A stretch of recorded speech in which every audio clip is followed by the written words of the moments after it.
আসসালামু আলাইকুম। ইউআই ডিজাইনের আজকে আমাদের ৬ নম্বর ক্লাস। বিগত ৫টি ক্লাস পাবলিশ করেছি। আপনি দেখেছেন, আপনাকে ধন্যবাদ। আর যদি না দেখেন অবশ্যই রিকমেন্ড করব, দেখবেন। আচ্ছা, আজকের ক্লাসে আমরা দেখাবো কিভাবে পোর্টফোলিও সেকশনটা ডিজাইন করতে হয়, সেই প্রসেসটা। আচ্ছা, আমি ব্লগ পেজ থেকে আমি এই সেকশনটা একটু ডুপ্লিকেট করে নিয়ে আসবো, এই জন্য এটাকে আনলক করলাম। ওকে, এটাকে ধরলাম, ধরে এইভাবে। ওকে, আশা করি এতদিন ডুপ্লিকেট প্রসেসটা বুঝে গেছেন যে কিভাবে ডুপ্লিকেট করতে হয়।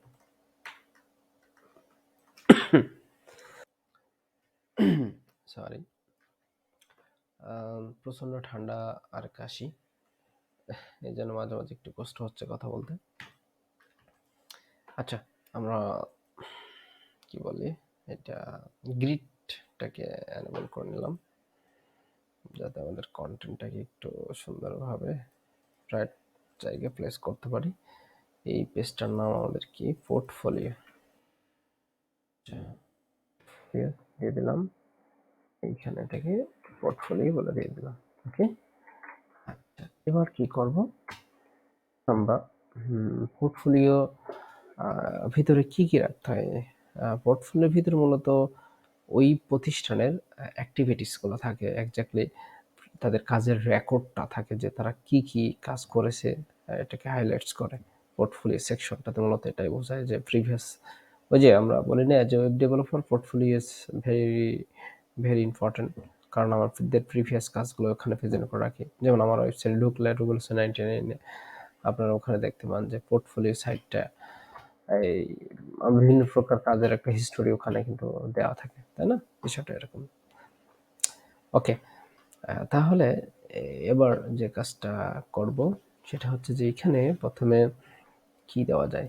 আমি বললাম যে আওয়ার টিচার, যেহেতু এটা একটা এডুকেশনাল সাইট, তো একটা প্রতিষ্ঠানের সাইট হবে, তো সেই ক্ষেত্রে তাদের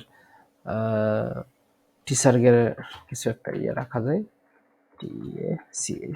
টিচার টিচার্স, মানে এখানে একাধিক টিচার্সের অ্যাক্টিভিটিস বা তাদের ছবি টবি এরকম কিছু এখানে থাকতে পারে, এই বিষয়টা। হ্যাঁ, টিচার্স।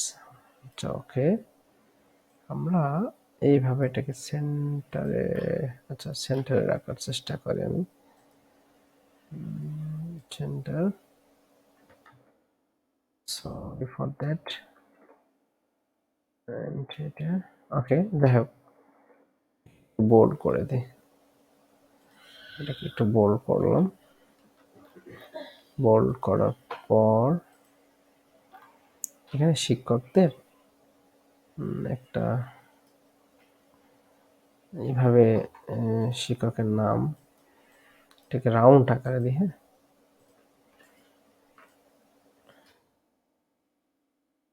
শিক্ষকের ছবি থাকবে, শিক্ষকদের নাম থাকবে, এইভাবে কিছু একটা দেওয়ার চেষ্টা করি।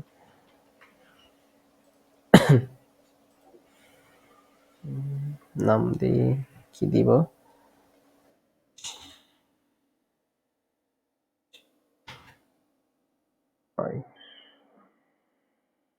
আচ্ছা এরকম কিছু একটা দিয়ে। হ্যাঁ, আমার মাথায় এই মুহূর্তে কোনো নাম আসতেছে না, যা আসলো তাই দিয়ে দিলাম এখানে।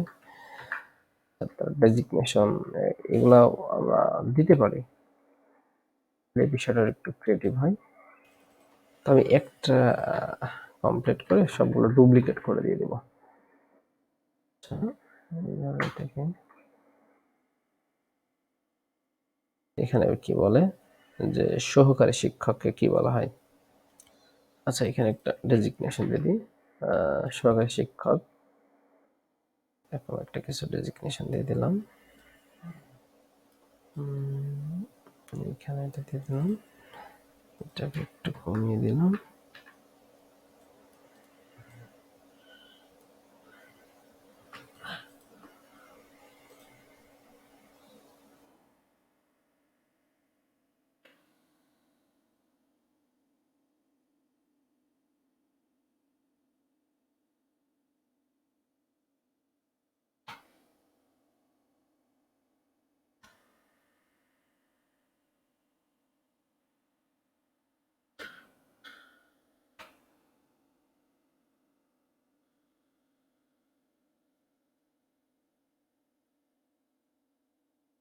এদেরকে সর্বপ্রথম একটা গ্রুপের মধ্যে রাখি, হ্যাঁ? এবার এটাকে ডুপ্লিকেট করি, তাহলে এটাকে অ্যালাইনমেন্ট করতে সুবিধা হবে। আচ্ছা 6টা দিই এখানে, 1 2 3।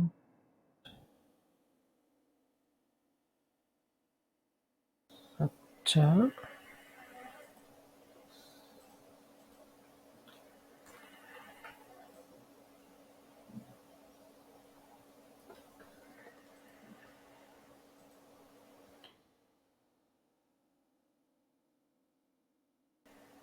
আচ্ছা ওকে। এবার মানে স্টুডেন্টদের বিভিন্ন প্রকার একাডেমিক পিকচার থাকতে পারে এখানে, হ্যাঁ? স্টুডেন্ট স্টুডেন্ট কি দেওয়া যায়, কিভাবে স্টুডেন্টদের এডুকেশন ক্যাম্পাস প্লেইং প্লেইং। আচ্ছা দেখি এই রিলেটেড কিছু আসে কিনা। আমার এত মেসেজ আসতেছে কেন ফোনে, বুঝতেছি না। ওকে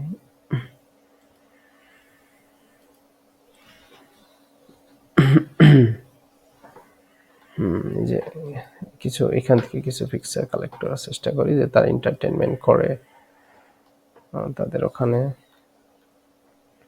তারা গ্রুপ স্টাডি করে, মানে এরকম কিছু একটা বোঝানোর জন্য, মানে ওই প্রতিষ্ঠানের সবকিছু ফুটে ওঠানোর জন্য কিছু একটা। তারা গান বাজনা করে, আচ্ছা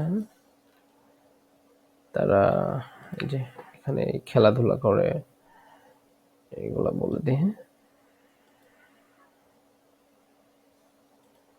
আচ্ছা তারা তারা তাদের তাদের তাদের তাদের কি আর কি আছে অ্যাক্টিভিটি, এটাও দিতে পারি যে হই হুল্লা করে। আচ্ছা এটা দিই। আচ্ছা কয়টা হলো এখানে, 1 2 3 4 5টা। আচ্ছা 5টাই আই থিঙ্ক এনাফ। এইখানে দিলাম, এইখানে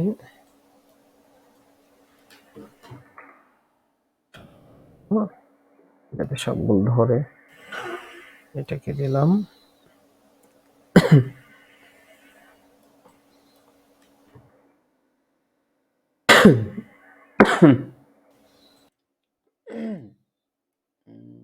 সরি, মাঝে মাঝে আপনাদের হয়তো একটু ডিস্টার্ব হচ্ছে।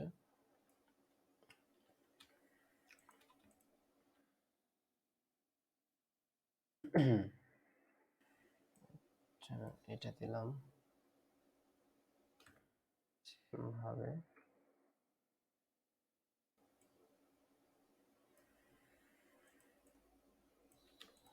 আচ্ছা এটাকে আমরা একটু হরিজন্টালি এটাকে একটু ঠিক করে নিলাম, মডিফাই করে নিলাম এইভাবে। এটাকে আমরা এইভাবে দিলাম, ওকে।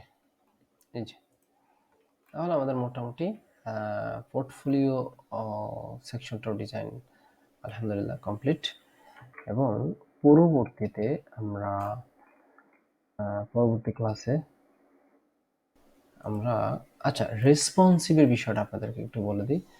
রেসপন্সিভ আমরা এখানে এইভাবে করতে পারি, যেমনটা দেখেন, মনে করেন আপনাদেরকে জাস্ট কনসেপ্টটা দেখাচ্ছে, আমি যে করব সেরকমটা না। আমি এটাকে অফ করি, এটাকে অফ করি, সবগুলো লক করে রাখলাম, এখানে সবগুলো লক করে রাখলাম। এটাকে আবার টোটালগুলোকে আবার একটা গ্রুপে করতে পারি, গ্রুপ করতে পারি, সেটা করা যায়। কারণ আমি দেখাই আপনাদেরকে, সবগুলো আমি একটা গ্রুপ করলাম।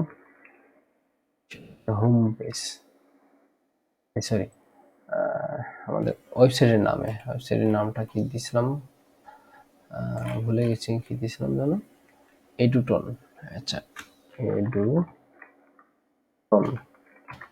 এডুটন দিলাম, এটা ডেস্কটপ ভার্সন দিবেন, যে দিতে ডেস্কটপ, হ্যাঁ আমি ডেস্কটপ বোঝালাম।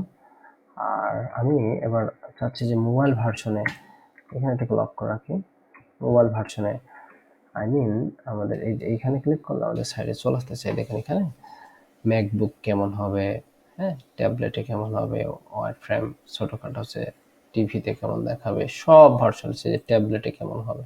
ফর এক্সাম্পল আমি চাচ্ছি যে ফোনে আপনাদেরকে একটা দেখাতে, যে ফোন এই ধরনের একটা ফরম্যাটে কেমন হতে পারে ডিজাইনটা। তো ওই যে ওই ডিজাইনটার উপরে ডিজাইনটা আপনি কপি করবেন, কপি করে আপনি জাস্ট এখানে বসাবেন, বসিয়ে আপনি ফরম্যাটটা লিখে দেবেন।